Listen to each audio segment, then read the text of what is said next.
First posting ఎక్కడ? పాడే రాకముందు ఫస్ట్ నేను 2012లో నేను సెలెక్ట్ అయినాను.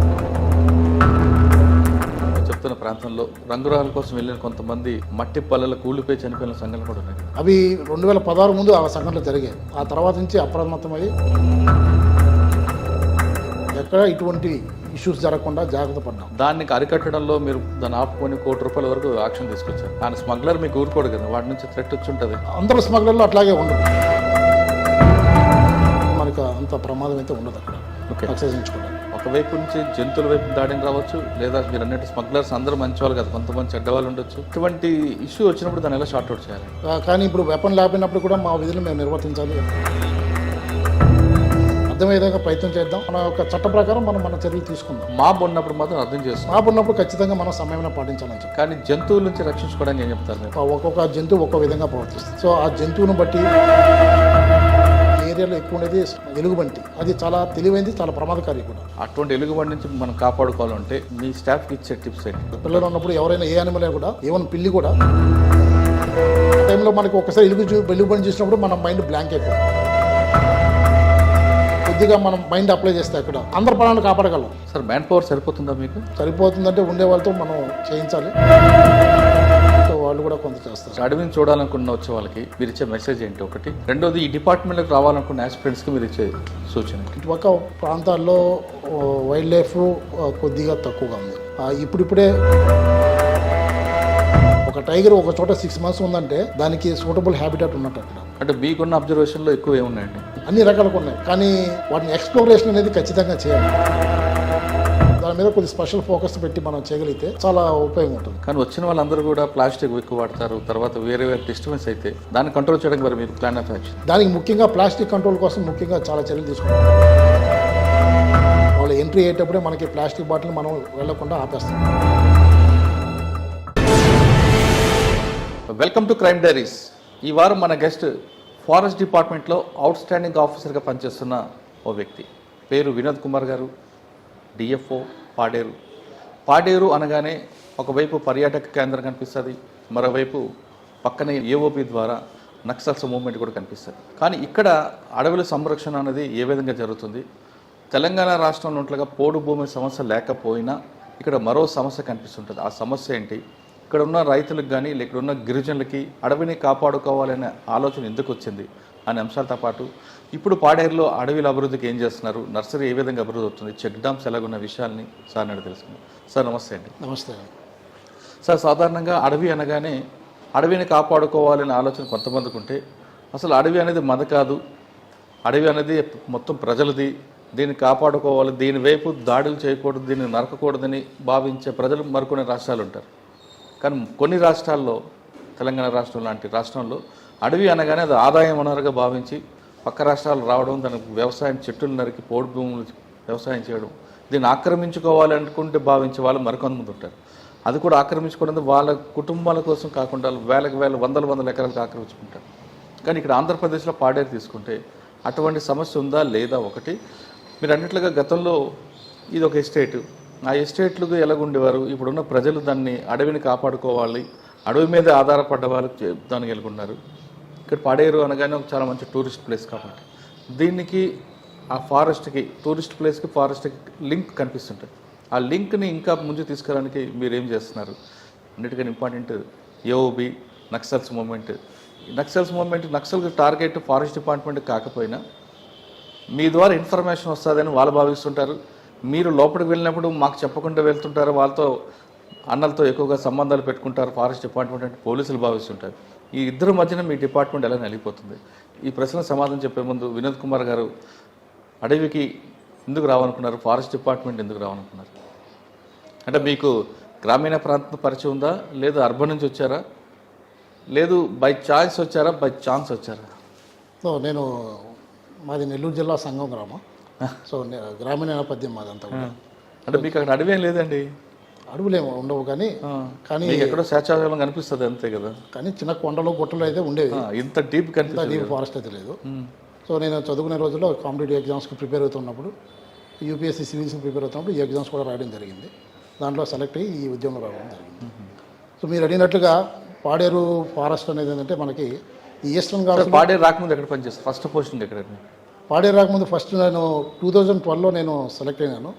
సో 2 years డెహ్రాడూన్లో మాకు ట్రైనింగ్ ఇవ్వడం జరిగింది. సో 2014 అకాడమీలో ట్రైనింగ్ తీసుకున్నాం. 2014లో ఫస్ట్ పోస్టింగ్ నాకు కొల్లేరు వైల్డ్ లైఫ్ శాంక్చురీ ఏలూరు దగ్గర వేశారు. సూపర్. సో కొల్లేరు వైల్డ్ లైఫ్ శాంక్చురీ తెలుసు, అక్కడంతా ఆక్రమణలు అన్నీ ఎక్కువ ఉంటాయి. So 2 years as a range officer training 1 year అక్కడ చేయడం జరిగింది. అలాగే 1 year సబ్ డిఎఫ్ఓ ట్రైనింగ్ కూడా అక్కడ చేయడం జరిగింది. ఆ 2 years 2014లో జాయిన్ అయ్యేసరికి ఇక్కడ ముత్యాల రాజు గారు కలెక్టర్ గారు దాన్ని, అప్పుడు నేను ఉన్నప్పుడు కాటమనేని భాస్కర్ గారు కలెక్టర్ గారు. అంతకుముందు లవ్ అగర్వాల్ కూడా వచ్చేసి, అంతకుముందు లవ్ అగర్వాల్ గారు ఉన్నప్పుడు సుప్రీంకోర్టు ఆర్డర్స్ ప్రకారం అక్కడ ఉన్నటువంటి ఇల్లీగల్ ట్యాంక్స్ అన్నీ కూడా డిస్ట్రక్షన్ చేయడం జరిగింది. అప్పుడు చేశారు. తర్వాత నేను 2014లో జాయిన్ అయినప్పుడు మాత్రం కాటమనేని భాస్కర్ గారు కలెక్టర్ గారు ఉన్నారు. సో ఆ 2 years నేను కొల్లేరులో పనిచేయడం జరిగింది. కొల్లేరులో పనిచేసిన తర్వాత నన్ను చింతపల్లి సబ్ డిఎఫ్గా 2016 ఆగస్టు నెలలో రావడం జరిగింది. 2016 ఆగస్టు నుంచి చేశాను. అక్కడ ఉన్నప్పుడే నర్సీపట్నం డిఎఫ్ఓ కూడా కొంతకాలం చేయడం జరిగింది. తర్వాత 2020లో అర్బన్ ఏరియా మంచి మైదాన ప్రాంతంలో పుట్టి పెరిగింది మీకు. ఒక మంచి కొల్లేరులాంటి సరస్సు, ప్రశాంత వాతావరణం చూసిన మీకు ఒకేసారి చింతపల్లి ఫారెస్ట్ రాగానే ఏమనిపించింది? నేను చింతపల్లి ఫారెస్ట్ నాకు కొత్త ఏం కాదు. 1994లో నేను ఏపీఆర్ చేసి చింతపల్లి చదివాను 2 years. సో 2 సంవత్సరాల్లో 1994 నుంచి 90 వరకు నేను అప్పుడు ఇక్కడ చదవడం జరిగింది. సో చింతపల్లి ఫారెస్ట్ అయితే నాకు కొత్త కాదు, చిన్న వయసులోనే ఇక్కడ ఉండడం జరిగింది. కానీ చింతపల్లి ఫారెస్టు చాలా బ్యూటిఫుల్ ఫారెస్ట్. చింతపల్లి, పాడేరు ఇదంతా కూడా ఒకప్పుడు మంచి ప్రసిద్ధి చెందిన అటవీ ప్రాంతం. అప్పట్లో వన్యమృగాలు కూడా, వైల్డ్ లైఫ్ కూడా చాలా ఎక్కువ ఉండేది. టైగర్స్ కూడా బాగా తిరిగాయి. కానీ కాలక్రమేణా అవి కొద్దిగా అంతరించిపోవడం జరిగింది. తెలుసు, పాపులేషన్ ఎక్కువ పెరుగుతూ ఉంది. ఫారెస్ట్ వనరుల మీద కూడా ఎక్కువ ప్రెషరు పడుతూ ఉంది. సో దీనివల్ల కొంత వైల్డ్ లైఫ్ కనిపించకుండా పోయింది. తర్వాత నేను ఇందాక చెప్పినట్టుగా నేను 2016లో చింతపల్లిలో సబ్ డిఎఫ్ఓగా జాయిన్ అయ్యాను. చింతపల్లిలో చేస్తే చింతపల్లి ముఖ్యంగా ఏంటంటే మనకి అక్కడ టేకు వనాలు, ఫారెస్ట్ డిపార్ట్మెంట్ రైజ్ చేసిన టేక్ ప్లాంటేషన్ చాలా ఉన్నాయి. టింబర్ స్మగ్లింగ్ బాగా మేము కాపాడేవాళ్ళం. టింబర్ స్మగ్లింగ్ అనగానే టింబర్ ప్లాంటేషన్స్ ఎక్కువ ఉండేవి. నర్సీపట్నం డివిజన్ అంటేనే ఇంతకుముందు టేకుకి మంచి ఫేమస్, ప్రసిద్ధిగాంచింది. తర్వాత 2020లో నన్ను పాడేరు డిఎఫ్ఓగా ఇక్కడ నన్ను పోస్ట్ చేశాను. సో 2020 జూన్ నెల. సార్ ఇక్కడ 2020 రాకముందు మీరు నర్సీపట్నం, చింతపల్లి 2 చేశారు కదా? అవును. అప్పుడున్న పరిస్థితికి అనుగుణంగా మీరు వర్క్ చేసుకోలేరు. అవును. కానీ మీకు అక్కడ ఫస్ట్ ఛాలెంజ్ వచ్చింది, మీ అచీవ్మెంట్ ఏముందండి? అచీవ్మెంట్ అంటే ఒకటి, నేను దానికి ముందు పనిచేసింది కొల్లేరు అనేది కంప్లీట్గా వాటర్ బాడీ. అసలు దాంట్లో మొక్క కూడా కనపడదు మనకి. ప్లస్ అది below mean sea level, 5 feet below mean sea level ఉంటుంది అది. సో కంప్లీట్గా అక్కడి నుంచి ఇక్కడికి వచ్చేసరికి హై ఫారెస్ట్, మౌంటైన్ ఏరియాకి రావడం జరిగింది. Completely 2 contrasting landscape, completely different Tarain. High forest area, take plantations ఉంటాయి అక్కడే. అలాగే కొన్ని అక్కడ మనకి colour semi precious colour stones కూడా ఉంటాయి మన ఫారెస్ట్ ఏరియాలో. అవి కూడా కొద్దిగా స్మగ్లింగ్ గురేవి ఇక్కడ లోకల్గా ఉండేవారు. సో మనకి ఇక్కడికి వచ్చినప్పుడు మొట్టమొదటి ఛాలెంజ్ ఏంటంటే మనకి టేక్ వనాలను కాపాడడం. రెండోది సెమీ ప్రీషియస్ స్టోన్స్ అంటారు, రంగురాళ్ళు. ఆ రంగురాళ్ళ తవ్వకాన్ని ఎట్లా కంట్రోల్ చేయాలి. ఇవి మనకి అక్కడ బేస్ క్యాంపులు, స్క్వాడ్ పార్టీలు 2 ఉండేది. వాళ్ళతో పాటు మనం ఎప్పుడు రెగ్యులర్గా పెట్రోలింగ్ చేస్తూ అలా అప్రమత్తం చేస్తూ స్టాఫ్ని, ఆ బేస్ క్యాంపులు రెగ్యులర్గా మనం, బేస్ క్యాంప్ అంటే టేక్ ప్లాంటేషన్ దగ్గర ఒక 5 మంది స్టాఫ్ని పెట్టి మనం ఆ వనాలను ఎప్పుడు కాపాడుతూ ఉండమని చెప్పేవాళ్ళం. ఎక్కడ కూడా మనం ఏ విధంగా స్మగ్లింగ్ లేకుండా చాలా వరకు కంట్రోల్ చేయడం జరిగింది చింతపల్లి ప్రాంతం. కానీ అదే చింతపల్లి, నర్సీపట్నం మీరు చెప్తున్న ప్రాంతంలో రంగురాల కోసం వెళ్ళిన కొంతమంది మట్టి పల్లెలు కూలిపోయి చనిపోయిన సంఘటనలు కూడా ఉన్నాయి కదా? అవి 2016 ముందు ఆ సంఘటనలు జరిగాయి. ఆ తర్వాత నుంచి అప్రమత్తమై బోత్ పోలీస్ పార్టీ అయినా కానీ ఫారెస్ట్ డిపార్ట్మెంట్ అయినా కూడా ఇద్దరు కూడా కోఆపరేట్ చేసుకొని, కోఆర్డినేట్ చేసుకుంటూ ఎక్కడ ఇటువంటి ఇష్యూస్ జరగకుండా జాగ్రత్త పడ్డాం. నిజంగా రంగురాళ్ళు ఉన్నాయండి అక్కడ? వీళ్ళు నమ్మేదన్నా? ఉంటాయి కొన్ని సెమీ ప్రీమియం. ఎందుకంటే ఇదంతా కూడా ఏంటంటే మనకి కొద్దిగా క్వార్జ్ ఉండే ఏరియా. సో కొద్దిగా ఉంటాయి, కానీ అంత కలర్ స్టోన్స్ ఉండవు. కానీ బట్ కొన్ని ఉంటాయి. అచ్చా, ఓకే. మీ అచీవ్మెంట్ ఏముందండి అక్కడ? అక్కడ మనం మెయిన్ అక్కడ పనిచేస్తున్నప్పుడు మనకి కేడీపేట రేంజ్లో టేకు హార్వెస్టింగ్ చేసి చేసిన టేకు కలపనంతా కూడా మనం డిపోలో పెట్టి మనం వేలంపాట వేయడం జరిగింది. ఇంచుమించు ఒకనొక టైంలో మనం ₹1,00,00,000 కూడా ఒకే రోజు మనం వేలంపాట నిర్వహించి ఆదాయాన్ని ప్రభుత్వానికి ఇవ్వడం జరిగింది. సో అది ఒక మంచి సాటిస్ఫాక్టరీగా నేను ఫీల్ అవుతాను. అలాగే ప్రొటెక్షన్ కూడా అక్కడ చాలా ఎక్కువ ఉండేది. ప్రొటెక్షన్ ఎక్కడ కూడా స్మగ్లింగ్ జరగకుండా ఎప్పటికప్పుడు నైట్ పెట్రోలింగ్ చేస్తూ ఎక్కడ కూడా తావు ఇవ్వకుండా స్మగ్లింగ్ జరగకుండా చాలా కంట్రోల్ చేయడం జరిగింది అక్కడ. అలాగే అది ఒక మంచి హై ఫారెస్ట్ ఏరియా, చాలా మంచి దట్టమైన అడవులు ఉంటాయి. అక్కడ రెగ్యులర్గా పెట్రోలింగ్ చేస్తూ ఎక్కడ కూడా పోళ్ళు జరగకుండా కాపాడుతూ మన అడవిని కాపాడుకోవడం అనేది. అలాగే ఈ department of extraction of timber అంటాం మనం, ఈ కలప తీయడం కానీ, అలాగే బ్యాంబూ వెదురు కూడా తీసి డిపోల్లో మనం విక్రయించడం ప్రజలందరూ కూడా పబ్లిక్కి మనం సేల్స్ పెట్టడం ద్వారా గవర్నమెంట్కి ఆదాయం ఇవ్వడం కానీ, అలాగే పబ్లిక్ ఇట్లా సేవ చేయడం కూడా ఒక మంచి అచీవ్మెంట్గా ఫీల్ అవుతున్నాం. కానీ నర్సీపట్నంలో మీకు 2 సమస్యలు ఎదురవుతాయండి. టింబర్ స్మగ్లింగ్ అనేది ఉంది, దాన్ని అరికట్టడంలో మీరు దాన్ని ఆపుకొని ₹1,00,00,000 వరకు యాక్షన్ తీసుకొచ్చారు. ఆయన స్మగ్లర్ మీకు ఊరుకోడు కదా, వాటి నుంచి థ్రెట్ వచ్చి ఉంటుంది. అందరూ స్మగ్లర్లు అట్లాగే ఉండరు, మంచి చాలా మంది కొద్దిగా పెట్టి స్మగ్లర్స్ ఉంటారు. కొంతమంది ఏంటంటే పెద్ద ఒక ఆర్గనైజ్డ్ క్రైమ్ కదండి ఇది, హ్యాబిచువల్ స్మగ్లర్స్ ఉంటారు. కానీ మనం ఏంటంటే వాళ్ళని జాగ్రత్తగా చేసుకుంటూ పోతే ఎవరు కూడా మనల్ని ఏం చేయలేరు. మనం కరెక్ట్గా ఉద్యోగం చేసుకుంటూ వెళ్తే ఎవరు ఏం చేయలేరు, స్మగ్లర్ కూడా ఏం చేయలేరు. కానీ చెత్తపల్లి కేడీపేట ఆ ప్రాంతంలో నక్సల్స్ మూవ్మెంట్ ఉండేది, వాళ్ళు ఎప్పుడైనా ఎదురుపడ్డారా? ఎదురుపడలేదు, కానీ నక్సల్స్ ఏరియాలో బాగా తిరగడం జరిగింది. ఎందుకంటే మనకు వివిధ వర్కులు ఉండే మనకి డిపార్ట్మెంట్లో. ఆ డిపార్ట్మెంట్లో రెగ్యులర్గా ఇన్స్పెక్షన్ చేయాలంటే మనం ఖచ్చితంగా వెళ్ళి చూడాలి. సో ఆ టైంలో మనం ఇంకా నక్సల్స్తో ఉంటారనే ఇన్ఫర్మేషన్ మేము ముందే మా స్టాఫ్ ద్వారా గ్యాదర్ చేసుకునే వాళ్ళం. అక్కడ ఏమైనా మూవ్మెంట్ ఉందనేసి ఏమన్నా పోలీసుల నుంచి కూడా మనం సమాచారం సేకరించి వాళ్ళతో ముందు కోఆర్డినేట్ చేసుకొని ఎక్కడ మనకు థ్రెట్ లేదు అనుకున్నప్పుడు మనం ముందుకెళ్ళడం కానీ, వాళ్ళకి తెలియకుండా మన జాగ్రత్తలో మనం వెళ్ళి చేసేవాళ్ళం. కానీ ఎక్కడ కూడా మనకేంటంటే నక్సల్స్ నుంచి డైరెక్ట్ థ్రెట్ అంటూ ఎప్పుడు రాలేదు. అట్ ది సేమ్ టైం మనం ఎక్కడైనా ఏదైనా వర్క్ చేయించినప్పుడు వేజెస్ వాళ్ళకి ఇవ్వాల్సినటువంటి బకాయిలు పెండింగ్ పెట్టకుండా టైంకి చెల్లిస్తుంటే మనకు అంత ప్రమాదం అయితే ఉండదు అక్కడ. ఓకే, నక్సల్స్ నుంచి కూడా. సార్, బీట్ ఆఫీసర్గా చేస్తున్న టైంలో నైట్ పెట్రోలింగ్ అప్పుడు మీ దగ్గర ఎలాంటి ఆయుధాలు ఉండవు, కానీ మీరు నైట్కి తిరగాల్సి వస్తుంది. అటువంటి సమయంలో నైట్ టైమే కాదు, డే టైం కూడా లోపలికి వెళ్ళినప్పుడు ఒకవైపు నుంచి జంతువుల వైపు దాడిని రావచ్చు, లేదా మీరు అన్నట్టు స్మగ్లర్స్ అందరూ మంచి వాళ్ళు కాదు, కొంతమంది చెడ్డవాళ్ళు ఉండొచ్చు. ఇటువంటి ఇష్యూ వచ్చినప్పుడు దాన్ని ఎలా షార్ట్అవుట్ చేయాలండి? ప్రస్తుతానికైతే మన దగ్గర వెపన్ లేకపోవడం అనేది ఒక మైనస్ పాయింట్ ఫారెస్ట్ డిపార్ట్మెంట్కి. కానీ అట్ ది సేమ్ టైం మనం వెపన్ ఇచ్చినప్పుడు దాన్ని జాగ్రత్తగా కూడా హ్యాండిల్ చేయాలి, అది ప్రమాదకరం కూడా. కానీ ఇప్పుడు వెపన్ లేకపోయినప్పుడు కూడా మా విధులు మేము నిర్వర్తించాలి. ఎక్కడ స్మగ్లింగ్ చేయకుండా స్మగ్లింగ్ మనం కంట్రోల్ చేస్తూ ఉండాలి. సో దాని మీద మేము ఏంటంటే కొన్ని చిట్కాలు పాటించాము. ఎవరిని కూడా ఏంటంటే సింగిల్గా వెళ్ళొద్దు అని చెప్పేవాళ్ళు. ఎప్పుడు గ్రూప్లో మినిమం 5 మెంబర్స్ గ్రూపు వెళ్ళండి ఎక్కడైనా ఇష్యూ జరిగినప్పుడు కూడా.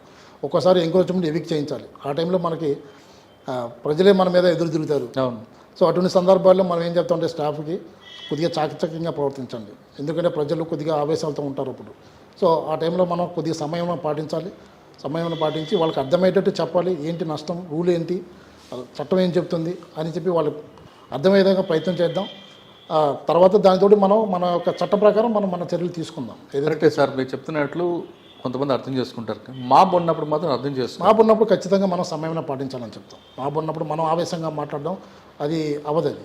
వాళ్ళు ఆవేశంగా ఉంటారు, మనం కొద్దిగా కామప్ చేసి ఆ విలేజ్ ఉన్నటువంటి పెద్దలను మనం తీసుకొని వాళ్ళకి మనం అర్థమయ్యేటట్టు చెప్తే వాళ్ళు ప్రజలకు అర్థమయ్యేటట్టు చెప్పి వాళ్ళు కొద్దిగా కామప్ చేస్తారు. అంటే మీరు ఇదే ఎంఓ అక్కడ చేశారు, మీ సబార్డినేట్ కూడా ఇదే చెప్తుంటారు? ఇదే చెప్తాను, ఎందుకంటే మనం ఉద్యోగం చేస్తున్నాం, అలాగే మన ప్రాణాలు కూడా ముఖ్యం. సో మన ప్రాణాలు అంటే మన ఫ్యామిలీస్ కూడా మన మీద ఆధారపడి ఉంటాయి. సో మనం ఒక్కోసారి ఆవేశపూరితంగా మాట్లాడడం వల్ల మన ప్రాణాలు పోట్టుకొని మన ఫ్యామిలీస్కి మన నష్టం అది తీర్చలేంది.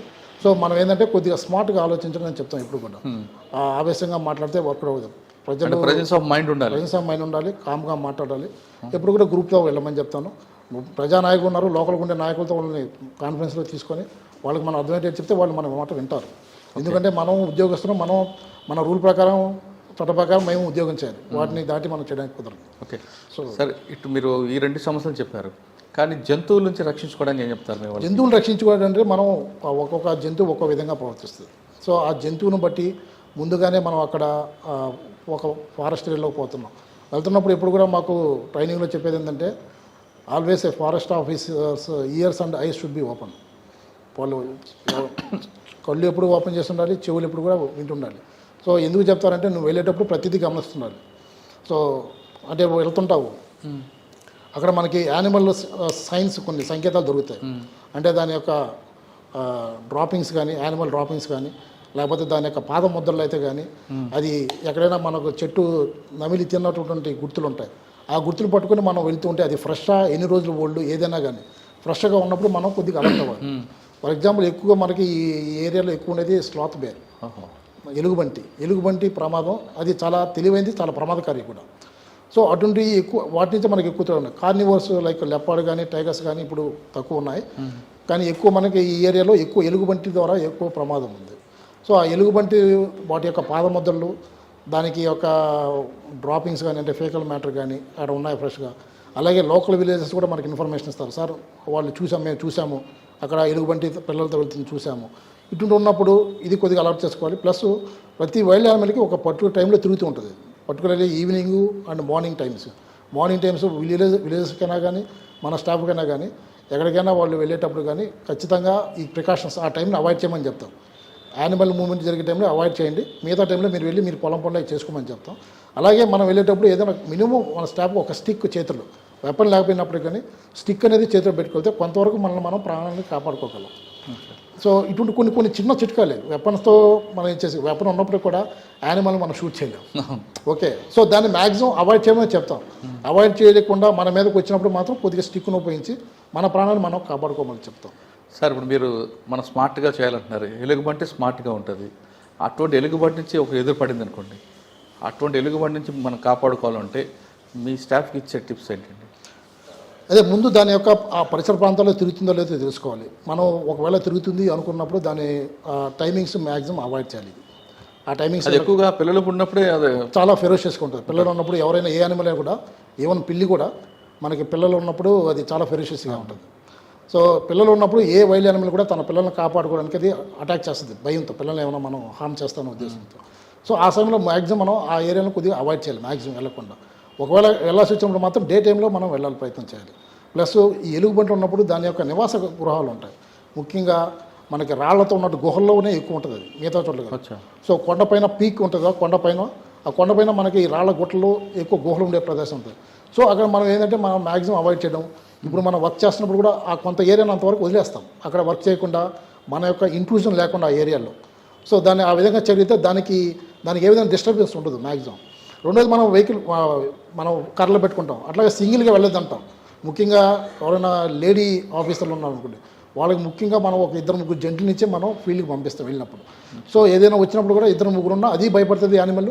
మనం కూడా దానికి కౌంటర్ చేసి ఏదో శబ్దాలు చేయడమో, లేకపోతే గట్టిగా అరిచి కర్రలు చూపించి భయపించేస్తే అది కూడా వెనక్కి వెళ్ళిపోతుంది. సార్ ఎలుగుబంటి ఎదురు పడితే ఆ కర్రకి ఏదో నిప్పు పెట్టి చూపిస్తే పారిపోద్ది అంటారు, వాస్తవం అంటే? పడుతుంది, కానీ బట్ ఆ టైంలో మనకి ఒకసారి ఎలుగుబంటి చూసినప్పుడు మన మైండ్ బ్లాంక్ అయిపోతుంది. మనం అన్లెస్ మనం ఏదో కాగడ పట్టుకుని వెళ్తుంటే తప్ప. సో యూజువల్గా మనం ఒక వైల్డ్ యానిమల్ చూడగానే మనం ఏంటంటే పలాయనం వెంటనే వెనక్కి తిరిగి పరిగెస్తాం, కానీ దాన్ని కౌంటర్ చేసి ఆపి ఏదో కూడా ఆలోచించం. కొద్దిగా అక్కడే మనం కొద్దిగా కామన్ సెన్స్, మన స్థితప్రజ్ఞత కొద్దిగా చూపించి కొద్దిగా మనం మైండ్ అప్లై చేస్తే అక్కడ అప్పుడు అందరి ప్రాణాలను కాపాడగలం. లేదా మనం పరిగెత్తుకుంటా అందరినీ అటాక్ చేసే అవకాశం ఉంటుంది. సో కాగడాలు చేయొచ్చు, కానీ బట్ ఆ టైంలో మనం చూడగానే మనం కాగడాలు వెలిగించగలమా? ఓన్లీ నైట్ టైం అయితే మనం కారాలు తీసుకెళ్తాం. ఈ కారాలు తీసుకెళ్ళడం పట్టబడులు తీసుకుని కూడా ఫైర్ అయ్యే ప్రమాదం ఉంది ఫారెస్ట్లో, ముఖ్యంగా సమ్మర్ సీజన్లో అయితే.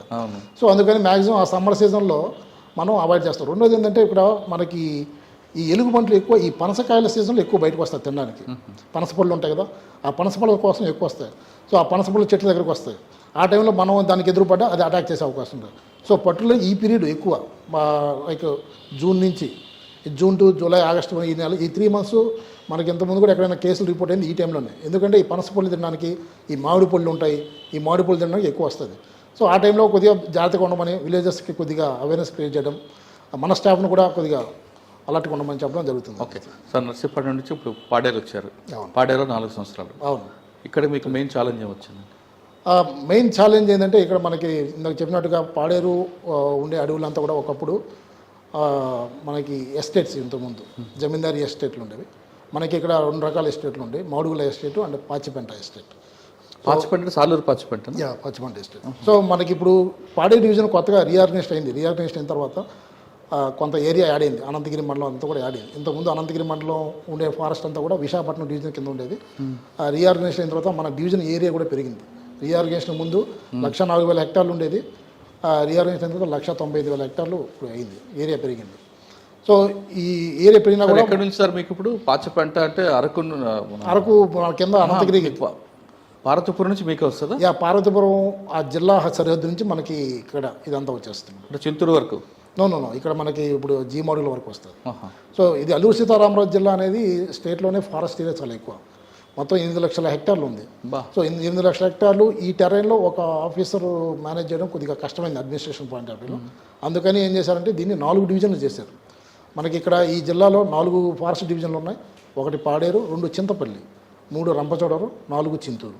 ఈ 4 డివిజన్లు ఉంటాయి. పాడేరు పరిధి తీసుకుంటే మనకి ఇక్కడ జీ మోడుగుల మండలం ఉంటుంది. జీ మోడుగుల మండల హెడ్ క్వార్టర్స్ నుంచి కూడా మనకి అరకు వైపు వెళ్ళేటప్పుడు కింద ఘాట్ రోడ్డు కింద దిగినంత వరకు అనంతగిరి మండలం అంతవరకు కూడా మనకు ఫారెస్ట్ ఫారెస్ట్ డివిజన్ కింద వస్తుంది.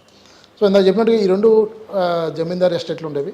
ఈ జమీందారీ ఎస్టేట్లు కొద్దిగా అబాలిషన్ చేసిన తర్వాత జమీందారీ అదే ఎస్టేట్ అబాలిషన్ యాక్ట్ 1948 వచ్చింది కదా, అబాలిషన్ చేసిన తర్వాత మనకి ఈ ఏరియానంతా కూడా హ్యాండ్ ఓవర్ చేశారు ఫారెస్ట్ ఉన్నంతా కూడా. ఆ టైంలో కొద్దిగా కొద్దిగా డిస్ట్రక్షన్ జరిగింది. అంటే పోడు ఎక్కువగా ఉండేది. ట్రైబల్ పీపుల్ ముఖ్య జీవనాధారం పోడు వ్యవసాయమే కాబట్టి ఆ టైంలో చేయడం ద్వారా వాళ్ళు జీవనాధారం సాగించేవాళ్ళు. ఫారెస్ట్ డిపార్ట్మెంట్ ఎప్పుడైతే టేక్ ఓవర్ చేసిందో అప్పటి నుంచి కొద్దిగా ఫారెస్ట్ని ఇంప్రూవ్ చేయడం ప్రయత్నం చేశారు. ఈ మధ్యలో మనకి ప్రజల్లో కూడా కొద్దిగా అవగాహన పెరిగింది బాగా. పోడు వ్యవసాయం చేయడం వల్ల వచ్చే లాభం తక్కువ, కష్టం ఎక్కువ పడాలి. రెండోది ఏంటి, ఇంట్రొడక్షన్ ఆఫ్ కాఫీని ఇంట్రడ్యూస్ చేయడం వల్ల కూడా ప్రజల్లో చాలా మార్పు వచ్చింది. కాఫీ మరియు మిరియాలు ఈ 2 మంచి ఆదాయాన్ని ఇస్తున్నాయి. ఈ రెండింటి వల్ల ఏంటంటే ఈ కాఫీ మిరియాలకి నీడ అనేది చాలా అవసరం. ఖచ్చితంగా అడవి అనేది ఉండాలి. సో బయట ఉండేటువంటి అడవుల్లో కూడా ఎక్కడా కూడా పొడి వ్యవసాయం చేయకుండా ఆపేసి మొక్కలు పెంచేది, అడవిని పెంచే కార్యక్రమంలో ప్రజలు పార్ట్నర్గా అయ్యారు. సార్ ప్రజలు మీరు అన్నట్టుగా కాఫీ మిరియాలు పెంచడం వల్ల వాళ్ళకి ఆదాయం పెరిగింది కాబట్టి అడవిని కాపాడుకోవాలని వాళ్ళకి నిర్ణయం చేసుకుంటారు. కానీ కొంచెం వెనక్కి వెళ్తే గంజా సాగు కూడా ఉంది కదండి. గంజా సాగు కూడా కొన్ని రిమోట్ ఇంటీరియర్ ఏరియాలో ఒరిస్సా బార్డర్ కానీ ఇంటీరియర్ ఏరియాలో కొంత ఉండేది. కానీ కాలక్రమేణా గవర్నమెంట్ తీసుకున్నటువంటి చర్యల ద్వారా చాలా వరకు గంజాయి సాగు తగ్గిపోయింది. ఎక్కడో ఏదైనా 1 or 2 ఉంటే ఇప్పుడు కూడా మనం వాటి మీద చర్యలు తీసుకుంటున్నాం. అంటే రిజర్వ్ ఫారెస్ట్ లోపలైనా కానీ బయటైనా కానీ. సో పోలీస్ వాళ్ళతో కానీ రెవెన్యూ డిపార్ట్మెంట్తో కోఆర్డినేట్ చేసుకుంటా టీమ్స్ ఫామ్ చేస్తే ఎవ్రీ ఇయర్ మనం చర్యలు తీసుకుంటాం. రీసెంట్గా మనం district forest protection committee meeting అనేది కూడా కండక్ట్ చేయడం జరిగింది జిల్లా లెవెల్లో. సో దీంట్లో కలెక్టర్ గారు చైర్మన్గా ఉంటారు. అలాగే మిగతా డిఎఫ్ఓలు మెంబర్గా ఉంటారు. సూపరింటెండెంట్ ఆఫ్ పోలీస్ కూడా ఒక మెంబరు, పిఓఐటీడీ గారు మెంబరు. సో వీళ్ళందరి సమక్షంలో మాకు రీసెంట్గా లాస్ట్ మంత్ 13th మీటింగ్ జరగడం జరిగింది. దాంట్లో గంజా ఇష్యూ కూడా ఒక ఎజెండా ఇష్యూగా మాట్లాడడం జరిగింది. సో ఎక్కడైనా గంజా ఉన్నా కూడా దాని మీద ఇమీడియట్గా చర్యలు తీసుకోవడం జరుగుతుంది. బోత్ రెవెన్యూ పాయింట్ ఆఫ్ వ్యూలో రెవెన్యూ డిపార్ట్మెంట్ పరంగా కూడా శాఖ పరంగా కూడా వాళ్ళ మీద మనం చర్యలు తీసుకుంటాం. ఇప్పుడు వరకైతే మాత్రం చాలా ఏరియాల్లో మేము లోపలికి వెళ్తున్నాం. ఎక్కడ కూడా రిజర్వ్ ఫారెస్ట్ ప్రాంతంలో అయితే మాత్రం గంజా సాగు లేదు. బయట కూడా చాలా వరకు తగ్గిపోయింది గంజా సాగు. నాకు తెలిసి ఈ సంవత్సరంతో కంప్లీట్గా వైప్ అవుట్ అయిపోయింది. గంజా సాగు అయితే మాత్రం ఏజెన్సీలో తగ్గిపోయింది బాగా. కానీ పక్క రాష్ట్రాలు ఎక్కడ పోలీసులు పట్టుకున్నా సీలేరు నుంచి తీసుకొచ్చాం లేదంటే పాడేరు నుంచి వచ్చింది చెప్తుంటారు కదా. ఇంతకుముందు సాగు చేసి కొద్దిగా స్టాక్ పెట్టుకుని ఉండొచ్చు, కానీ ఫ్రెష్గా అయితే మాత్రం కల్టివేషన్ అక్కడ సాగు అయితే లేదండి నాకు తెలిసి. ఇంతకుముందు ప్రీవియస్ ఇయర్స్లో సాగు చేసి కొంత ప్రొడ్యూస్ అంతా పంపించుకున్న కొంత స్టాక్ పెట్టుకుని కొంత తీసుకెళ్ళొచ్చు, కానీ ఫ్రెష్గా కల్టివేట్ చేసి సాగు అయితే మాత్రం ఎక్కడ లేదు. సార్ పాచిపెంట నుంచి ఒక పడుతున్న ఈ ఏరియా మీరు ఎఫ్టీఓ అయిన తర్వాత ఈ ఏరియాలో సెక్టర్ పెరిగిందా తగ్గిందండి? అడవి శాతం అంటే మాకు ఏరియా ఫిక్స్డ్గా ఉంటుంది. ఫారెస్ట్ డిపార్ట్మెంట్ ఏరియా నేను చెప్పినట్టు ఇందాక 1,98,000 హెక్టార్లు ఉండేది. కానీ అటవీ కెనాపీ డెన్సిటీ అంటాము. కెనాపీ డెన్సిటీ అయితే మాత్రం నేను మా స్టాఫ్తో ఇంటరాక్ట్ అయినా. మా స్టాఫ్ చాలామంది 1990s నుంచి కూడా పనిచేస్తున్నారు. సో వాళ్ళతో ఇంటరాక్ట్ అయినప్పుడు తెలిసింది ఏంటంటే వాళ్ళు జాయిన్ అయినప్పుడు అడవి ఎట్లా ఉండేది, ఇప్పుడు ఎట్లా ఉండేది. కొన్ని ప్రాంతాల్లో ఓవరాల్గా చూసుకుంటే అడవి ఇప్పుడు బాగుంది. ఎందుకంటే మధ్యలో డిపార్ట్మెంట్ వన సంరక్షణ సమితిస్ ఫామ్ చేసింది. వాళ్ళలో కొంత అవగాహన అనేది ఏర్పరిచాం మనం అడవిని కాపాడుకోవాలనేది. అలాగే ప్రజల్లో కూడా అవగాహన పెరిగింది. వాళ్ళ యొక్క ఎందుకంటే అడవి నరికేయడం వల్ల వర్షాలు తగ్గిపోవడం, అలాగే గడ్డల్లో వాటర్ కూడా స్ట్రీమ్స్లో వాటర్ తగ్గిపోవడం. ఈ వాటర్ తగ్గిపోవడం వల్ల ఏంటంటే వాళ్ళు వ్యవసాయం చేసుకోవడానికి కొద్దిగా కష్టం అవుతుంది. So water conservation point of వ్యూలో వాళ్ళు చేయడం కానీ, అలాగే వాళ్ళ యొక్క పశువులకి మేతగా కూడా అడవి మీద డిపెండ్ ఉంటారు వాళ్ళు గ్రేజింగ్ కోసం. ఆ మేత దొరకాలంటే కూడా వాళ్ళకి అడవి ఉండాలి. అలాగే కొంత minor forest produce like Karaka, తేనె, అడ్డా లీఫ్, అడ్డాకు, ఇటువంటి కొన్ని మైనర్ ఫారెస్ట్ ప్రాడ్యూస్ కావాలంటే కూడా వాళ్ళు అడవి మీద ఆధారపడి ఉంటారు. అలాగే వంట చెరుకు కూడా అడవి కావాలి. సో వీటన్నిటిని దృష్టి పెట్టుకొని కూడా వాళ్ళు అడవి నరిగితే ఇవన్నీ దొరకవు వాళ్ళకి. సో అందుకని అడవిని మనం పెంచాలి, కన్జర్వ్ చేయాలి. దీనివల్ల మనకి మన యొక్క వ్యవసాయ భూముల్లో కూడా దిగుబడి పెరుగుతుంది. వాళ్ళకి నీరు ఉండడం అయితేనేమి వాటి యొక్క సారం కూడా పెరుగుతుంది. అది వాటర్ కన్జర్వ్ చేయడం వల్ల కానీ అడవులు నరకపోవడం వల్ల కూడా. సో ఇవన్నీ కూడా దృష్టిలో పెట్టుకుని చాలామంది కాఫీతో పాటు ఈ యొక్క ఎకలాజికల్ సర్వీసెస్ని దృష్టిలో పెట్టుకున్న వాళ్ళు అడవులను కాపాడుతున్నారు ప్రజలు. సో క్రెడిట్ ప్రజలకి ఎక్కువ పోతుంది ఈ ఫారెస్ట్ కన్జర్వేషన్ ఎక్కువ మనకి. ఓకే సార్, మీ డిపార్ట్మెంట్లో మెన్ ఉంది, మెన్ పవర్ అనేది మీకు మెయిన్ టీం వర్క్. ఆ టీం వర్క్ లేకపోతే మీరు ఏం చేయలేరు. టీం వర్క్ సంబంధించిన వరకు వాళ్ళకి కావాల్సిన ఫెసిలిటీస్ కావచ్చు లేదా సెక్యూరిటీ ఇవన్నీ కరెక్ట్గా ఉన్నాయంటారు? రీసెంట్గా మనకు ఒక స్టాఫ్ రిక్రూట్మెంట్ కూడా జరిగింది. కొత్తగా కొంతమంది ఇంతకుముందు ఖాళీలు ఉన్నప్పుడు కూడా కొత్తగా మనకి forest beat officers, forest section officers లెవెల్లో రిక్రూట్మెంట్ రీసెంట్గా జరిగింది. అలాగే ఫారెస్ట్ రేంజ్ ఆఫీసర్స్ కూడా కొత్తగా కొంతమంది జాయిన్ అయ్యారు. దీనివల్ల మాకు కొంత ఖాళీలు పూరించడం జరిగింది. అలాగే మునుముందు కూడా మా పీసీసీఎం గారు చెప్పినట్టుగా మునుముందు కూడా రెగ్యులర్ రిక్రూట్మెంట్ చేయడం అనేది జరుగుతుందని చెప్పడం జరిగింది. సో వీళ్ళకి ఫెసిలిటీసు ప్రస్తుతం వరకు అయితే ఏం ఇబ్బంది లేదండి. మీరు అన్నట్టుగా కొద్దిగా మనకి వెపన్స్ అనేది ప్రొవైడ్ చేయలేదు. దాని మీద కూడా హై లెవెల్లో డిస్కషన్ నడుస్తూ ఉన్నాయి. కానీ వెపన్స్ అనేవి మనకి రెడ్ సాండర్స్ ఏరియాలో ఎక్కువ థ్రెట్ ఉంది కాబట్టి అక్కడ స్మగ్లర్స్ ఎక్కువ ఉన్నారు కాబట్టి వాళ్ళకి ఫస్ట్ ఫేజ్లో వాళ్ళకి ఇవ్వడం జరిగింది. అలాగే మనకి ఇక్కడ కొద్దిగా నక్సల్ ప్రభావం కూడా చాలా వరకు ఇప్పుడు తగ్గింది. ప్లస్ ఇప్పుడు డిస్ట్రిక్ట్ హెడ్ క్వార్టర్ కూడా మనకి పాడేరు రావడం జరిగింది. అలాగే సూపరింటెండెంట్ ఆఫ్ పోలీసు, కలెక్టర్ గారు అందరూ ఇక్కడ ఉండడం వల్ల so regular patrolling, regular supervision అనేది ఎక్కువ ఉంది వీటి మీద ఫోకస్, నక్సల్స్ మీద కూడా. సో దీనివల్ల ప్రభావం కొద్దిగా తగ్గింది ఏఓబి ఏరియాలో. అలాగని చెప్పి మనం నిర్లక్ష్యం వహించి చేయకూడదు, అశ్రద్ధ చేయకూడదు. మన జాగ్రత్తలో, మన స్టాఫ్ జాగ్రత్తలో మనం ఉండాలని మనం ఎప్పుడు చెప్తూ ఉంటాం. ముఖ్యంగా మనకి సెక్యూరిటీ విషయంకి వచ్చినప్పుడు మనం ఇక్కడ ఉండే వర్క్లన్నీ కూడా మనం ఈ లోకల్కి ఉండే ట్రైబల్ పీపుల్ ద్వారానే మనం చేస్తాము. వాళ్ళకి మనం టైమ్లీ వేజ్ పేమెంట్ ఇవ్వమని ఎప్పుడు చెప్తుంటాం. ఎక్కడ కూడా ఆలస్యం అవ్వకుండా వాళ్ళు లేట్ చేస్తే వాళ్ళు చాలా ఇబ్బంది పడతారు. సో ఆ ఇబ్బంది లేకుండా ఇబ్బందులు తలెత్తకుండా చూడమని మనం స్టాఫ్కి ఎప్పుడు చెప్తూ ఉంటాం. ఇవి మనం ఎప్పుడు కూడా టైంగా పే చేస్తూ ఉంటే మాకు సెక్యూరిటీ పాయింట్ ఆఫ్ వ్యూ కూడా ఎప్పుడు ఇబ్బందులు ఉండవు. సార్ మ్యాన్ పవర్ సరిపోతుందా మీకు? సరిపోతుందంటే ఉండే వాళ్ళతో మనం చేయించాలి. కొద్దిగా మా పై వాళ్ళ దృష్టిలో కూడా ఉంది, పై ఆఫీసుల దృష్టిలో కూడా. సో వాళ్ళు కూడా కొంత చేస్తారు. సార్ ఇక్కడ నుంచి మీరు వెళ్ళిన తర్వాత ఒకసారి వెనక్కి తిరిగి చూసుకుంటే మీరు ఇందాక చింతపల్లిలో మీరు చేసిన వర్క్ చెప్పారు. అదేవిధంగా పాడేరులో మీకు అచీవ్మెంట్, మీకు మెమరబుల్ ఉండిపోయేది ఏమి చెప్పండి? పాడేరు అంటే ముందు నుంచి కూడా మనకి water shed area. So water shed ఏరియాలో ఎక్కువ మనం ఏంటంటే ఇక్కడ సాయిల్ ఎరోజన్ చాలా ఎక్కువ ఉండేది అప్పట్లో. నేను ఇందాక చెప్పినట్టుగా పోడు వ్యవసాయం చేయడం వల్ల చాలా వరకు డిగ్రేడ్ అయిపోయింది ఏరియా. సో దాని తర్వాత ఇక్కడ అడవులు పెంచి సాయిల్ని కాపాడాలి, సాయిల్ ఎరోజన్ తగ్గించాలనే ఉద్దేశంతో మనకి ఈ ఏరియా అంతా కూడా మనకి important water shed area, river basin area, ముఖ్యంగా మ్యాచ్కండ్ రివర్ బేసిన్ ఏరియా ఇదంతా కూడా. సో దీంట్లో డిఫరెంట్ వాటర్ షెడ్స్ మనం డిజైన్ చేయడం జరిగింది. ఆ వాటర్ షెడ్ బేసిస్ ప్రకారంగా మనం అఫారెస్టేషన్ వర్క్ కానీ soil and moisture conservation work చేయడం కానీ జరిగింది ఇంతకుముందు. అదే ఇప్పుడు కూడా కంటిన్యూ అవుతుంది. సో దీనివల్ల ఏంటంటే లార్జ్ స్కేల్లో మనం ప్లాంటేషన్ వర్క్ చేయడం కానీ, ఈ soil and moisture conservation work చేయడం కానీ, అలాగే ఈ ట్రైబల్ ఏరియాలో ట్రైబల్ పీపుల్ మధ్య పనిచేయడం కానీ, ట్రైబల్ పీపుల్ కోసం సేవ చేయడం అనేది ఒక మెమొరబుల్ అచీవ్మెంట్గా నేను ఫీల్ అవుతాను. ఇక్కడ ఉండే ప్రజలు వాళ్ళ యొక్క కల్చర్ తెలుసుకోవడం ఏంటి, వాళ్ళ యొక్క జీవన శైలి ఎట్లా ఉంది, వాళ్ళకు ఉండేటువంటి ఇబ్బందులు ఏంటి, ఇవన్నీ కూడా వాళ్ళ మధ్య పనిచేయడం వల్ల తెలుసుకోగలిగాను నేను. అలాగే మా లెవెల్లో మేము ఉన్నవి డిస్ట్రిక్ట్ అడ్మినిస్ట్రేషన్ లెవెల్కి తీసుకెళ్తాం. వాళ్ళ సమస్యలు ఏదన్నా పలానా ఇబ్బంది ఉంది సార్ ఇక్కడ మనం కొద్దిగా రిడ్రెస్ చేయాలంటే డిస్ట్రిక్ట్ అడ్మినిస్ట్రేషన్ కూడా మనకి పాజిటివ్గా స్పందించి వాటిని రిడ్రెస్ చేస్తూ ఉన్నారు. సో మనం వెళ్ళేటప్పుడు మాత్రం ఖచ్చితంగా ఇక్కడి నుంచి వెళ్ళినప్పుడు ట్రైబల్ ఏరియాలో పనిచేయడం అనేది ఒక గొప్ప అనుభూతితో నేను వెళ్తాను. ఎందుకంటే ఒక పాడేరే కాదు, నేను చెప్పిన ఇంతకుముందు చింతపల్లిలో కూడా పనిచేయడం ఇంచుమించు 7 years పనిచేయడం జరిగింది. సో ఇక్కడ ఉండే వాళ్ళ సాధక బాధకులు తెలుసుకోవడం జరిగింది. వాళ్ళ మధ్య వాళ్ళ కల్చరు, వాళ్ళ సంప్రదాయం, వాళ్ళ జీవనశైలి ఎట్లా ఉంటుంది ఇంతకుముందు మన పుస్తకాల్లోనో ఏదో న్యూస్ పేపర్లో చదవమే కానీ ఇప్పుడు స్వయంగా మేము చూడడం జరుగుతుంది. సో అవన్నీ కూడా మనం దృష్టిలో పెట్టుకొని ముందు ముందు ఎక్కడ పనిచేసినా కూడా సో ఇవన్నీ కూడా దృష్టిలో పెట్టుకొని అవన్నీ మనం మంచి పని చేయాలనే ఉద్దేశంతో ముందుకెళ్తాం. ఓకే సార్, ఫైనల్గా 2 క్వశ్చన్స్ అండి.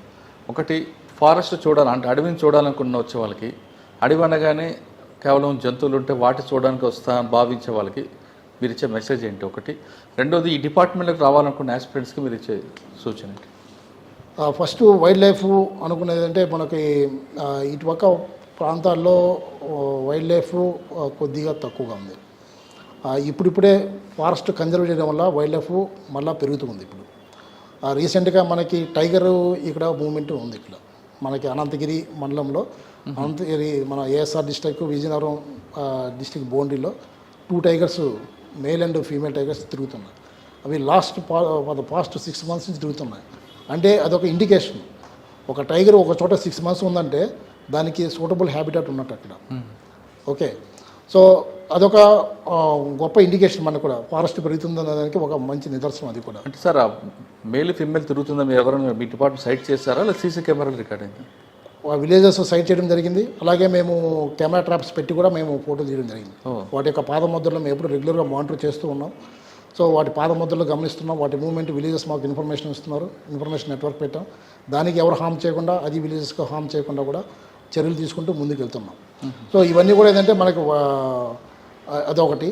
అలాగే వైల్డ్ లైఫ్ ఇక్కడ ముఖ్యంగా చూడాలనుకుంటే వైల్డ్ లైఫ్ చూడడం అనేది చాలా అదృష్టం కూడా ఉండాలి. అంత ఈజీగా కనబడదు. చాలా లోపల ఉంటుంది. ప్లస్ అవన్నీ కూడా నాక్టర్నల్ ఎక్కువ ఉంటాయి, డే టైం ఎక్కువ తిరగవు. సో మన టూరిస్టులు కూడా ఇక్కడ నైట్ టూరిజం అనేది కూడా ఎక్కడ లేదు, మనకు నైట్ సఫారీ లేదు ఇక్కడ. ఇది ఇప్పుడిప్పుడే మనం వైల్డ్ లైఫ్ సీయింగ్ అనేది ఇప్పుడే మనం చేయలేం. కానీ బట్ ముందు అనేది మనం కొద్దిగా ఫారెస్ట్ పెరిగి వైల్డ్ లైఫ్ పెరిగినప్పుడు సో అది సైటింగ్ అనేది కొద్దిగా ఛాన్సెస్ ఎక్కువ. కానీ పాడేరు అడవుల్లో కేవలం జంతువులే కాకుండా ఇంకా రకరకాల కనిపిస్తుంటాయి. పనస పండు అన్నారు, మిరియాలు పండించడం, కాఫీ పండించడం, అన్నిటికన్నా ఇంపార్టెంట్ మంచి ఆక్సిజన్ దొరుకుతుంది. ఎక్కువ అడవి అనగానే జంతువులు అనుకుంటారు. మీరు చెప్పిన పాయింట్ కూడా ఒకటి. అది కూడా ఒక యాంగిల్లో మనం ఫారెస్ట్ని ఆ విధంగా చూడాలి. కాకపోతే మనకేంటంటే మనిషి అన్నాక మనం ఫస్ట్ చూసేది పెద్ద లార్జ్ యానిమల్స్ మన కంటికి కనబడతాయి. మీరు అన్నట్టుగా ఈ వనమూలికలు అన్నీ కూడా చాలా హెర్బ్స్, చిన్న చిన్న మొక్కలుగా ఉంటాయి. సో వాటి మీద ముఖ్యంగా ఏంటంటే చాలామంది తెలియదు ఈ మొక్కకి ఈ మెడిసినల్ ప్రాపర్టీ ఉందని మనకు తెలియకపోవడం. ఓకేనా, అందువల్ల చాలామందికి తెలియదు, అవేర్నెస్ అనేది చాలా తక్కువ. అదే వైల్డ్ లైఫ్ మీద అంటే మనకు టీవీలో కానీ న్యూస్ పేపర్లో కానీ ఎక్కువ అవేర్నెస్ ఉంటుంది కాబట్టి పబ్లిక్ కూడా ఎక్కువ వైల్డ్ లైఫ్ చూడాలనుకుంటారు.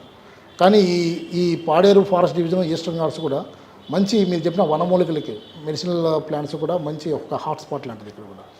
కానీ ఇక్కడ ఉండే ప్రాబ్లం ఏంటంటే ఇక్కడ చాలామంది ట్రైబల్ పీపుల్స్ కూడా ఏంటంటే వాళ్ళ ట్రెడిషనల్ నాలెడ్జ్ ఉపయోగించి ఈ ఆయుర్వేద మందు వీటి నుంచి తయారు చేస్తున్నారు. దాన్ని మనం కమర్షియల్ స్కేల్లో తీసుకెళ్ళాలంటే ముందు వాటిని మనం ఐడెంటిఫికేషన్ చేయాలి. ఒక సైంటిఫిక్ స్టడీ జరగాలి. ఇక్కడ ఏమేమి ఉన్నాయి, ఏమేమి దొరుకుతాయి, ఇక్కడ ఒక రీసెర్చ్ అనేది ఖచ్చితంగా జరగాలి. దీనికోసం మనకి దగ్గర ఉన్న ఆంధ్ర యూనివర్సిటీ అయినా కానీ వేరే ఎవరైనా రీసెర్చ్ స్కాలర్స్ అయినా కానీ వాళ్ళు ముందుకు వచ్చేసి ఈ రీసెర్చ్ని టేకప్ చేయాలి. ఇది చాలా వాల్యుబుల్ స్పీసీస్ అయితే ఉన్నాయి, అవి ఎవరికి తెలియవు. వాటిని మనం ముందు టాక్సానమైజేషన్ చేసుకోవాలి, ఫస్ట్ ఐడెంటిఫికేషన్ చేసుకోవాలి. వాటిని మళ్ళీ మనం ప్రాపర్టీస్ రాసుకోవాలి, వాటి మీద రీసెర్చ్ చేయాలి. అవి ఏ ప్రాపర్టీస్ ఉన్నాయి, ఏ డిసీజెస్కి మనం క్యూర్ చేయడానికి మనం వాటిని వాడచ్చు అనేది వీళ్ళు ట్రయల్స్ కండక్ట్ చేసి మనం చేయగలిగితే అదొక దాంట్లో మంచి ఆపర్చునిటీ నేను చూస్తాను. మంచి పొటెన్షియల్ ఆపర్చునిటీ రెండు ఉన్నాయి. కానీ సైంటిఫిక్ కమిటీ కొద్దిగా ముందుకు వచ్చి ఈ రీసెర్చ్ కానీ టేకప్ చేస్తే అది సమాజానికి చాలా ఉపయోగం ఉంటుంది. అంటే మీకున్న అబ్జర్వేషన్లో ఎక్కువ ఏమున్నాయండి? ఒక క్యాన్సర్ సంబంధించిందా, లేదంటే ఒక దగ్గుకు సంబంధించిన మందు? అన్ని రకాలుగా ఉన్నాయి ఇక్కడ, అది లేదని కాదు, అన్ని రకాలుగా ఉన్నాయి. కానీ వాటిని ఎక్స్ప్లోరేషన్ అనేది ఖచ్చితంగా చేయాలి. మీకు లోకల్ ఉండే ట్రైబల్స్ చాలా చెప్తాను, మీకు దగ్గు వచ్చినా కానీ అజీర్తి వచ్చినా కానీ ఏమన్నప్పుడు పెప్పర్ అని ఒకటి ఉంటుంది, లాంగ్ పెప్పర్ అనేది. ఆ లాంగ్ పెప్పర్ డెలివరీ టైంలో మనం ఎక్కువ వాడతాం, బ్లీడింగ్ ఎక్కువ అవ్వకుండా. సో అది లోకల్ ట్రైబ్స్ ఎక్కువ యూజ్ చేస్తారు. సో ఇట్లా చాలా మెడిసినల్ ప్రాపర్టీస్ ఉండే చాలా ఉన్నాయి. సో అవి కొద్దిగా మనకు దాని మీద కొద్దిగా స్పెషల్ ఫోకస్ పెట్టి మనం చేయగలిగితే చాలా ఉపయోగం ఉంటుంది మనకి. సార్, ఎకో ఫారెస్ట్ గురించి చెప్పు. Eco tourism.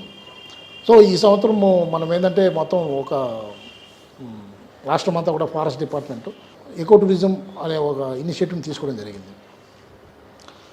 ఇప్పటివరకు మనకున్న ఫారెస్ట్ డిపార్ట్మెంట్ అనేది ఒక రెగ్యులేటరీ డిపార్ట్మెంట్. అంటే ఒక చట్టం ఉంటుంది, ఎవరన్నా అతిక్రమిస్తే మనం కేసులు పెట్టడం జరుగుతుంది. ఇది ఒక విధమైనటువంటి భయం అనేది ప్రజల్లో ఉండేది. దాన్ని ఇప్పుడు దూరం చేసి ప్రజలను అడవుల దగ్గరకు తీసుకెళ్ళి ఆ అడవుల్లో ఆ ఎకలాజికల్ సర్వీస్ ఏదైతే ఉందో దాన్ని ఎంజాయ్మెంట్ చేయాలని చెప్పి ఉద్దేశంతో మనం ఎకో టూరిజం ఇనిషియేటివ్స్ అని కొత్త కాన్సెప్ట్ స్టార్ట్ చేసాం. సో దీంట్లో మనం ఏంటంటే గవర్నమెంట్ ఆఫ్ ఇండియా ఫండింగ్తో మనం నగర వనాలు అనేది ఒక కాన్సెప్ట్. ఎక్కడైతే మనకి మున్సిపల్ కార్పొరేషన్స్ ఉన్నాయో అక్కడ నగర వనాలు అనేవి మనం సిటీ ఫారెస్ట్ ఉంటాం. నగరానికి చెరువులో అసలు వనాలు అనేవి ఎట్లా ఉంటాయని సిటీ పీపుల్కి తెలియజేయడం కోసం ఇది స్టార్ట్ చేయడం జరిగింది.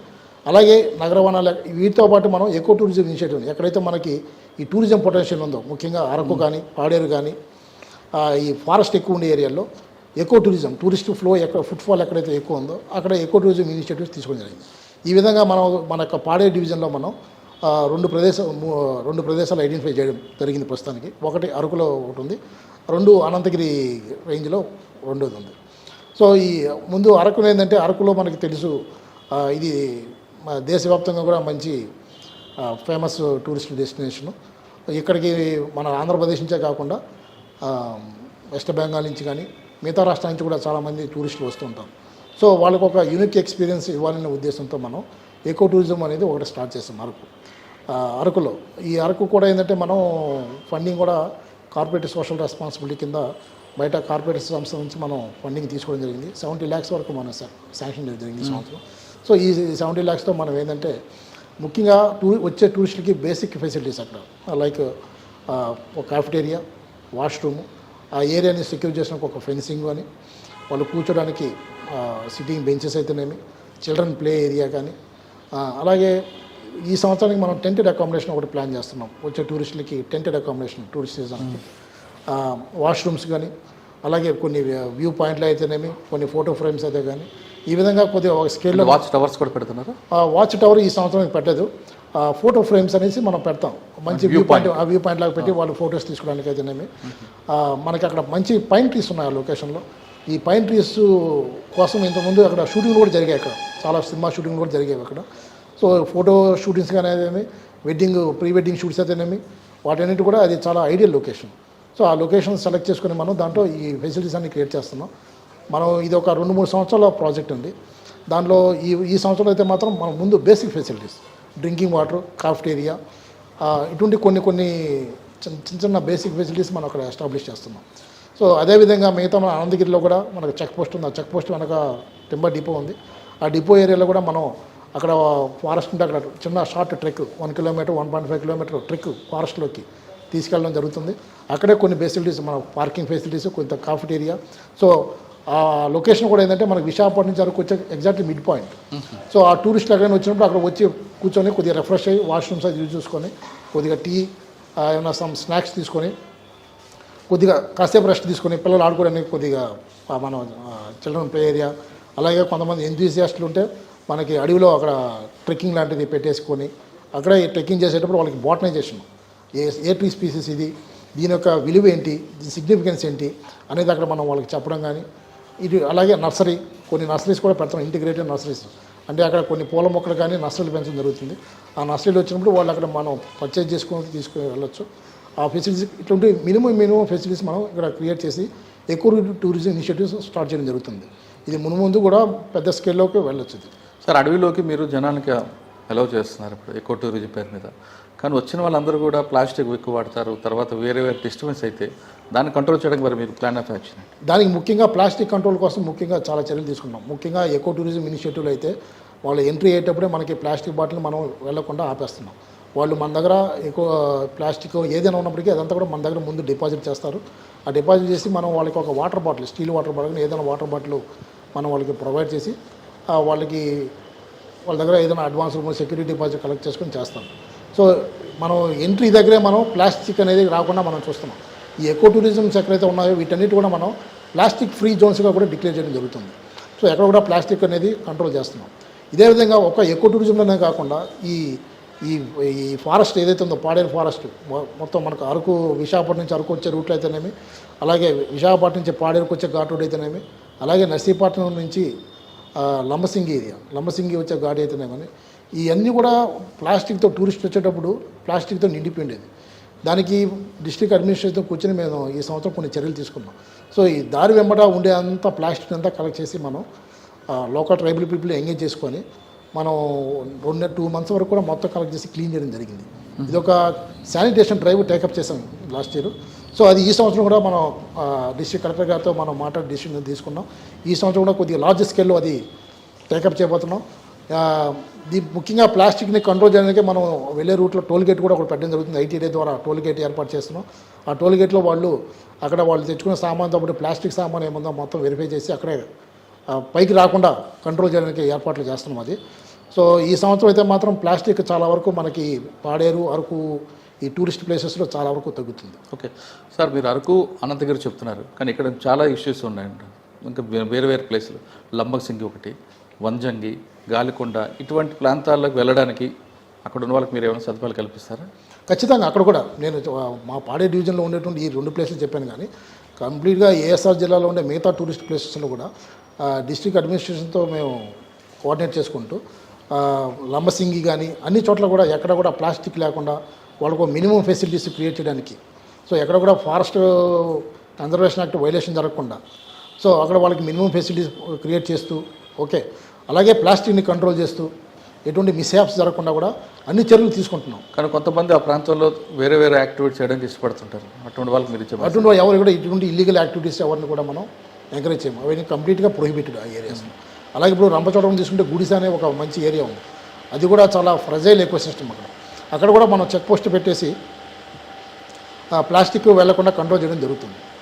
సో ఈ సంవత్సరం అయితే మాత్రం మనం ఖచ్చితంగా ప్లాస్టిక్ కంట్రోల్ మీద ఎక్కువ ఫోకస్ పెట్టడం జరుగుతుంది టూరిస్టులు సీజన్లో. ఓకే, ప్లాస్టిక్ అన్ని విధాలుగా మనం కంట్రోల్ చేస్తాం. ఓకే, మీకు ఇందాక ఒక క్వశ్చన్ అడిగా, మీ డిపార్ట్మెంట్కి వచ్చే వాళ్ళకి మీరు మెసేజ్ ఇచ్చింది. తప్పకుండా ఒక ఫారెస్ట్ డిపార్ట్మెంట్ అనేది మనం ఒక మంచి ఎకో సిస్టంలో పనిచేస్తూ ఎకో సిస్టమ్ కన్జర్వేషన్ కోసం చేసే one of the Nobel profession అంటాను. దీంట్లో ఛాలెంజెస్ కూడా చాలా ఉంటాయి. మిగతా జాబుల్లో సిటీలో ఏసీ రూమ్లో కూర్చొని వర్క్ చేసేది కాదు. హార్ష్ క్లైమేట్లో, హార్ష్ ఎన్విరాన్మెంట్లో వైల్డ్ యానిమల్స్ మధ్య కొండలు ఎక్కాలి, రాళ్ళు రప్పలు ఎక్కాలి. స్మగ్లర్స్ని చేంజ్ చేసేటప్పుడు మనకి చాలా చాలా ఛాలెంజెస్ వస్తాయి. అలాగే సాటిస్ఫాక్షన్ కూడా ఈ జాబ్లో చాలా ఉంటుంది. మీరు ఎక్స్ప్లోర్ చేసే కొద్దీ దీంట్లో ఆపర్చునిటీస్ చాలా ఎక్కువ ఉన్నాయి. ఇప్పుడు కొత్తగా ఎకో టూరిజం కాన్సెప్ట్స్ కూడా మనం తీసుకొస్తున్నాం. దీంట్లో చాలా పొటెన్షియల్ ఉంది. ఎకో టూరిజం రావడం వల్ల చుట్టుపక్కల ఉండే గ్రామాలు చాలా బాగుపడతాయి. టూరిస్టులు రావడం వల్ల అక్కడ ఎకానమీకి డెవలప్మెంట్ అవుతుంది. సో మంచి ఆపర్చునిటీస్ ఉన్నాయి, అలాగే ఛాలెంజెస్ కూడా ఉన్నాయి. సో ఇది ఒక మంచి ప్రొఫెషన్ చెప్పాలంటే.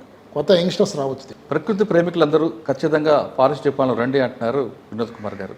ఇక్కడికి చాలామంది ఫారెస్ట్ డిపార్ట్మెంట్లోకి వచ్చి వాళ్ళకున్న ఒత్తిడిని తగ్గించుకోవడానికి టికెట్లు కట్టుకుని వస్తారు. కానీ ఇక్కడ మీకు ప్రభుత్వమే జీతం ఇచ్చి పనిచేస్తుంది కాబట్టి ఖచ్చితంగా ప్రకృతి ప్రేమికులు రండి. ఇక్కడ పనిచేస్తే మీకున్న ఒత్తిడి తగ్గడమే కాదు, తర్వాత భావి తరాలకి అటవీ సంపదను కాపాడే వాళ్ళు కూడా అవుతారంటూ వినోద్ కుమార్ గారు చెప్తున్నారు. కానీ ఛాలెంజెస్ ఉంటాయి, ప్రతి డిపార్ట్మెంట్లో ఛాలెంజెస్ ఉంటాయి. కానీ ఇక్కడ ఛాలెంజ్ చేయడంలో ఉన్న ఎంజాయ్మెంట్ వేరేగా ఉంటుంది. పర్టికులర్గా చెప్పాలంటే ప్యాషన్ ఉన్నలో మాత్రమే ఫారెస్ట్ డిపార్ట్మెంట్ రండి అంటున్నారు వినోద్ కుమార్ గారు. ఇది వారం వినోద్ కుమార్ గారు ఎక్స్క్లూజివ్ ఇంటర్వ్యూ. వచ్చే వారం మరొక బలి కలుద్దాం. అంతవరకు నమస్తే.